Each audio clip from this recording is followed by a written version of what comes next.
Friends, welcome back to Shomen Nath's YouTube channel. जैसे कि आप जानते हैं कि सुप्रीम कोर्ट में यूजीसी के खिलाफ केस ऑलरेडी दर्ज हो चुका है और आज 23 जुलाई है। आज को पहली सुनाई जो पढ़ने वाला था वो पढ़ चुका है ऑलरेडी।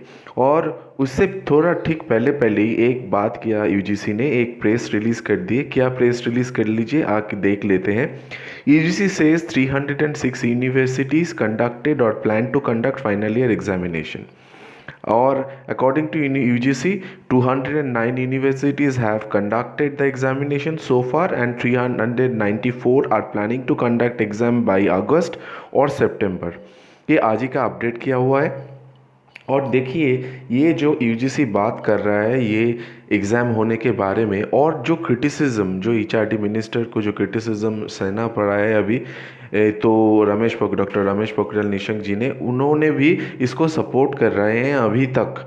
ठीक है, तो सुप्रीम कोर्ट में केस अभी चल रहा है, तो देख लेते हैं कि नया क्या है इसमें। तो ये पहला वाला वही आंकड़ा दिया हुआ है यहाँ पे। और ये देखिए, the supreme court will hear the matter today on July 23rd.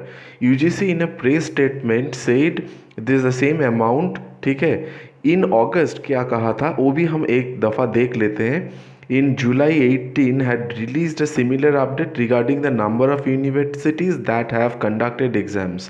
The commission in the previous statement called exams an integral part of the education system and pointed to a large number of best universities across US, UK, Canada, Germany, Australia, Singapore, Hong Kong have conducted examination in online, offline or blended mode. और UGC ने was instructed to revise their earlier guidelines on examination by the HRD Minister Ramesh Pokhriyal Nishank on June 26th, as the number of COVID-19 cases in the country was not letting up. But the new UGC guidelines came under severe criticism by the state academicians and students who accused the commission of putting students' lives at risk. This is very, very true, and many state leaders have already written to the center asking them to revise the new UGC guidelines, citing safety concerns. States also pointed out that many educational institutions have been converted as COVID care centers. लेकिन इसको ये HRD minister कोई बात सुनने को राज़ी ही नहीं है। तो उसके चलते HRD minister Ramesh Pokhriyal Nishank in response to criticism क्या कहा, he defended the UGC guidelines saying exams are essential for global acceptance. भैया जिंदा रहेंगे तो ना स्टूडेंट लोग कोई ग्लोबल स्टडी के लिए जा पाएंगे।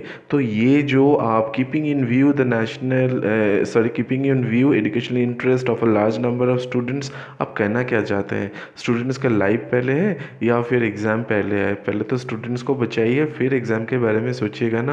तो एनी हाउ ये मैटर अब सुप्रीम कोर्ट में चला गया है, तो ये जो सब जुडिस हो गया है, तो इसके बारे में ज़्यादा कुछ कहना उचित नहीं होगा, क्योंकि न्यायालय जो है हमारे यहाँ पे, सर्वोच्च न्यायालय सुप्रीम कोर्ट जो कहेंगे फाइनली उसी के ऊपर हम लोग को डिपेंड करना पड़ेगा। So with this we come to an end to this session. Thank you very much, and if you like this channel, please do subscribe for right information at right time.